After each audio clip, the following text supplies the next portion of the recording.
حضرت نوح علیہ السلام کا زمانہ حضرت آدم علیہ السلام کے تقریباً 1000 سال بعد آیا۔ اس وقت زمین پر رہنے والے لوگ حضرت آدم علیہ السلام اور ان کے نیک جانشینوں کی تعلیمات پر عمل کرتے تھے۔ وہ صرف اللہ کی عبادت کرتے تھے اور اپنے رب کے احکام کی پیروی کرتے تھے۔ یہ ایک مبارک اور پرامن دور تھا جہاں انسانیت نیکی اور خدا پرستی کے اصولوں پر قائم تھی۔ لیکن وقت کے ساتھ ساتھ شیطان نے انسانوں کے دلوں میں وسوسے ڈالنا شروع کر دیے۔ شیطان نے انہیں دھوکہ دیا اور کہا کہ جو نیک افراد گزر چکے ہیں ان کی یاد کو ہمیشہ زندہ رکھنے کے لیے ان کے مجسمے بنائیں۔ ان مجسموں کا مقصد صرف یادگار کے طور پر تھا اور ان کی عبادت نہیں کی جاتی تھی، لیکن شیطان کا یہ حربہ کامیاب رہا۔ جب وہ نسلیں ختم ہو گئیں جنہوں نے ان مجسموں کو صرف یادگار کے طور پر دیکھا تھا، تو بعد میں آنے والی نسلوں نے ان مجسموں کو مقدس سمجھنا شروع کر دیا۔ لوگوں نے ان کے آگے جھکنا شروع کر دیا اور ان سے مدد مانگنے لگے۔ یہ سلسلہ بڑھتا گیا اور شرک کا بیج زمین میں جڑ پکڑنے لگا۔ اللہ کی وحدانیت کو چھوڑ کر لوگ ان مجسموں کی عبادت کرنے لگے۔ یوں انسانیت ایک عظیم گمراہی کا شکار ہو گئی۔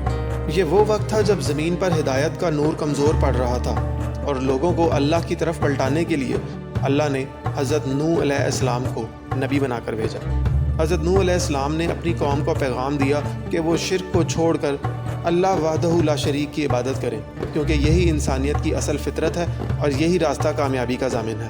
حضرت نوح علیہ السلام نے اپنی قوم کو سمجھایا کہ دنیا کی ہر چیز اللہ نے پیدا کی ہے اور وہی اس لائق ہے کہ اس کی عبادت کی جائے۔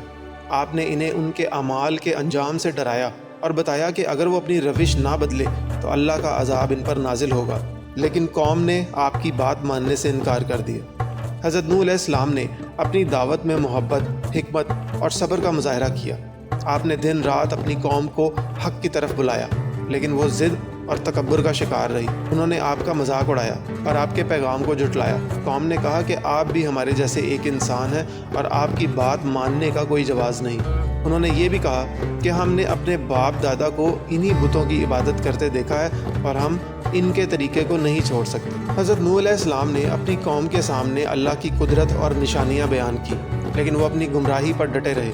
انہوں نے آپ کی دعوت کو جھٹلانے کے ساتھ ساتھ آپ کو تکالیف بھی پہنچائیں، لیکن آپ نے صبر کا دامن ہاتھ سے نہیں چھوڑا۔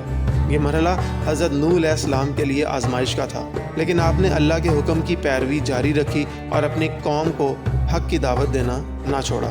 بہت کم لوگ تھے جو حضرت نوح علیہ السلام کی باتوں پر ایمان لائے۔ ان میں زیادہ تر غریب اور نادار لوگ شامل تھے جنہیں قوم کے سردار حقیر سمجھتے تھے۔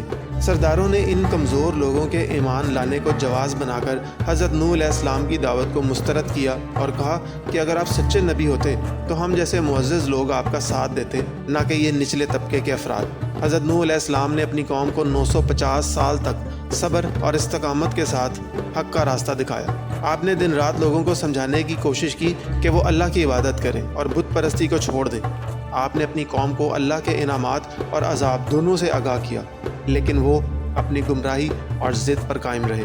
جب قوم حضرت نوح علیہ السلام کی مسلسل دعوت اور صبر آزما کوششوں کے باوجود ہدایت کی طرف مائل نہ ہوئی اور اپنی گمراہی پر اڑ گئی، تو اللہ کی طرف سے عذاب نازل کرنے کا فیصلہ کیا گیا۔ اللہ تعالیٰ نے حضرت نوح علیہ السلام کو حکم دیا کہ وہ ایک کشتی تیار کرے جو آنے والے طوفان سے بچاؤ کا ذریعہ بنے گی۔ یہ کشتی نہ صرف ایک ذریعہ نجات تھی بلکہ قوم کے لیے ایک آخری نشان تنبیہ بھی تھی۔ حضرت نوح علیہ السلام نے اللہ کے حکم کے مطابق ایک بڑی کشتی بنانا شروع کی۔ یہ کشتی کسی عام جگہ پر نہیں بلکہ خشکی پر تیار کی جا رہی تھی، جس پر قوم کے لوگ یہ مذاق اڑانے لگے۔ وہ آپ سے کہتے کہ خشکی پر کشتی بنا کر آپ کیا کرنا چاہتے ہیں، لیکن حضرت نوح علیہ السلام نے ان کے طنز کو نظر انداز کرتے ہوئے اللہ کے حکم کی تعمیل جاری رکھی۔ پھر وہ وقت آ پہنچا جب اللہ کا عذاب زمین پر نازل ہوا۔ زمین کے اندر سے پانی ابل پڑا اور آسمان سے موسلادھار بارش شروع ہو گئی۔ یہ کوئی عام بارش نہیں تھی بلکہ طوفان کی صورت میں تھی جو زمین کے تمام حصوں کو اپنے لپیٹ میں لے رہی تھی۔ پانی بڑھتا گیا یہاں تک کہ پہاڑوں کی چوٹیوں کو بھی ڈھانپ لیا۔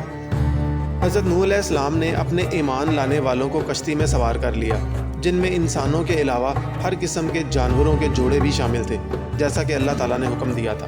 وہ تمام لوگ جو اس کشتی میں شامل نہ تھے طوفان کی بے رحم موجوں کی نظر ہو گئے۔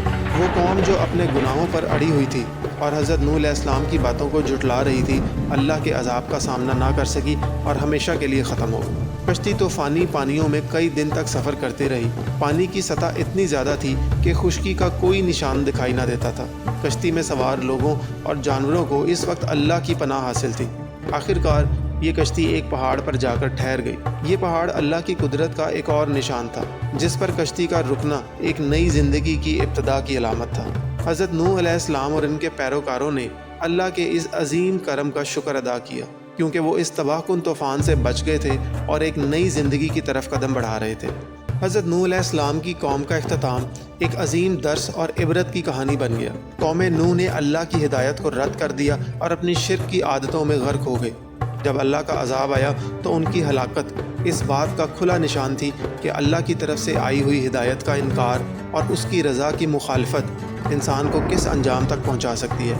حضرت نوح علیہ السلام کی قوم کا یہ انجام ہمیں یہ سکھاتا ہے کہ توحید پر ایمان اور اللہ کے احکامات کی پیروی کرنا کتنی اہمیت رکھتا ہے۔ حضرت نوح علیہ السلام کی قوم کا عذاب ایک تنبیہ ہے کہ جب انسان اللہ کی ہدایت کو نظر انداز کرتا ہے اور اس کے احکامات کو رد کرتا ہے تو اس کے نتائج انتہائی سنگین ہوتے ہیں۔ اس کہانی سے ہمیں یہ سبق ملتا ہے کہ اللہ کے راستے پر چلنا اور اس کی رضا کی کوشش کرنا ہماری فلاح کا ضامن ہے۔ سبسکرائب